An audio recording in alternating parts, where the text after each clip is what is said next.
Asal-usul mandau, senjata tradisional suku Dayak yang terbuat dari batu. Apa itu mandau? Kata mandau tersusun dari kata mandau, yakni nama seseorang dari suku kuno Cina, Naman atau Barbar Selatan yang datang ke Kalimantan.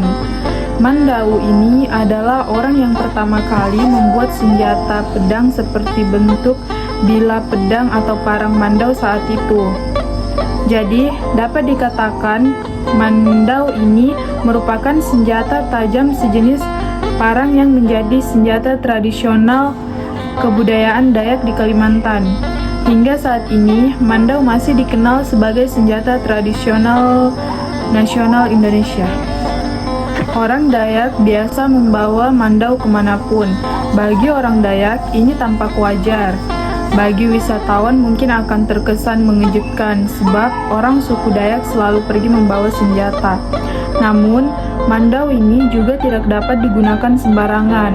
Mandau tidak boleh digunakan untuk mengancam dan menyerang orang lain yang tidak bersalah.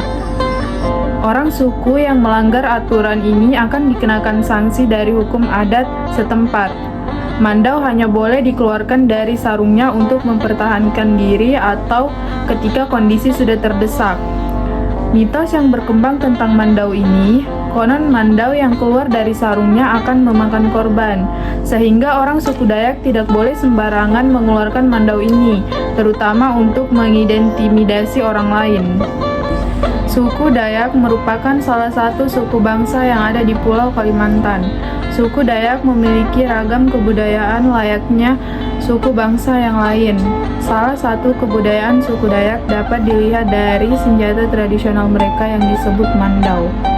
Berbeda dengan senjata tradisional pada umumnya yang terbuat dari logam, mandau ini terbuat dari batu manikei. Bagi masyarakat Dayak, mandau bukan sekedar senjata belaka, ia juga menjadi simbol kehormatan dan jati diri pemiliknya. Mandau merupakan senjata pusaka Dayak yang diwariskan secara turun-temurun kepada generasi berikutnya. Selain sebagai senjata pusaka, mandau juga selalu menemani keseharian masyarakat Dayak seperti untuk memotong daging, tumbuh-tumbuhan, dan sebagainya. Di masa lalu, mandau dibuat dengan teknik sederhana sehingga menghasilkan senjata yang sedikit kasar. Namun, seiring berjalannya waktu, pembuatan mandau dilakukan dengan cara yang lebih baik dan menghasilkan senjata yang berkualitas tinggi. Mandau dibuat oleh seorang pandai yang disebut dengan nama peneraat. Senjata tradisional ini menjadi aksi peperangan antar suku yang terjadi di kalangan masyarakat Dayak. Selain itu, mandau juga menjadi senjata suku Dayak yang saat berjuang melawan penjajahan baik Belanda maupun Jepang. Mandau sangat dikenal unsur manggisnya.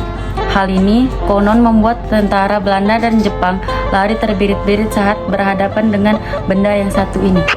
Mandau juga biasanya digunakan untuk tarian tradisional suku Dayak. Mandau terbuat dari batu mentike. Mandau merupakan senjata yang berbentuk seperti padang, yang terdiri dari pangangan, sarung, dan bilah.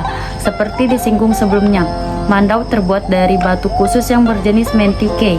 Batu ini memiliki unsur besi yang dominan. Namun di masa modern, mandau juga diproduksi dari bahan logam. Hanya mandau asli dan yang tua menggunakan batu mentike. Meski sebagai senjata, mandau juga menjadi simbol kastria, penjaga, tanggung jawab, dan persaudaraan bagi masyarakat Dayak. Mandau memiliki bagian-bagian layaknya pedang mulai dari bilah, gagang, sarung, dan aksesoris pelengkap. Masing-masing dari bagian memiliki fungsinya. 1. Bilah mandau yang asli dan tua terbuat dari batu mentike. Sementara mandau modern terbuat dari logam besi yang tempa. Bilah mandau berbentuk panjang dan tipis seperti parang, dengan bagian ujung yang runcing. Salah satu bagian bilah mandau diasah tajam, sementara bagian yang lain sedikit lebih tebal dan tumpul. Pada punggung bilah terdapat ukiran untuk memperindahnya. Ukiran terbuat dari tembaga atau kuningan. Konon, ukiran ini berfungsi sebagai penangkal pengaruh jahat yang akan mengganggu pemilik mandau. 2. Gagang atau hulu biasanya terbuat dari tanduk rusa yang diukir hingga menyerupai kepala burung. Biasanya Di ujung gagang akan diberi hiasan berupa bulu binatang atau rambut manusia. Bentuk dan ukiran gagang berfungsi sebagai pembeda tempat atau mandau dibuat suku hingga status sosial pemiliknya. 3. Sarung mandau terbuat dari lempengan kayu tipis. Di bagian tengah dan bawah akan ada anyaman rotan seperti penguat apitan. Bagian dalam sarung ini berbentuk seperti mata mandau dan bagian luarnya dibentuk sesuai ukuran mandau. Sarung mandau dilengkapi dengan pelepah ukor yang dilipat dan dipasang di sarung. Ukor merupakan sejenis tumbuhan pala. 4.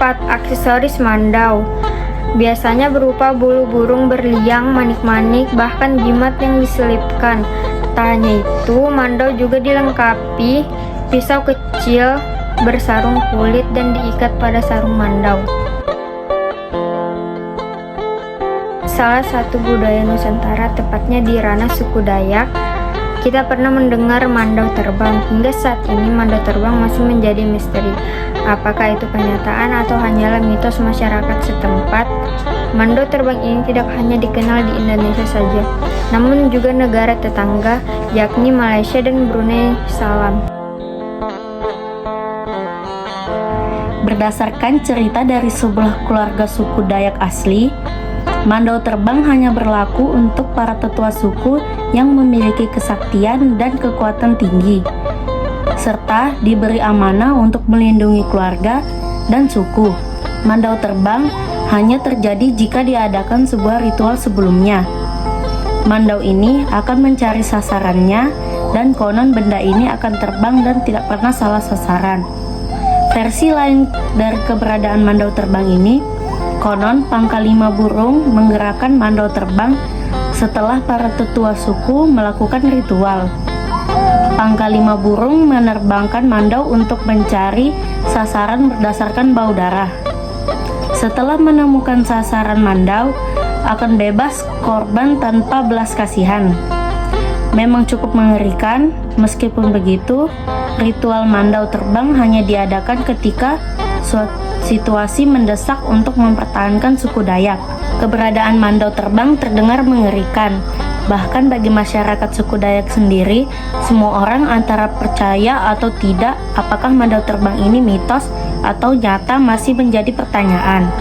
Meskipun kekuatan mandau terbang tidak diragukan, namun kekuatan Tuhan masih di atas segala senjata setiap suku di Indonesia, termasuk suku Dayak. Mandau terbang sejatinya bukan mandau yang benar-benar dapat terbang, melainkan si pengguna mandau yang memiliki ilmu hingga tidak terlihat oleh musuh.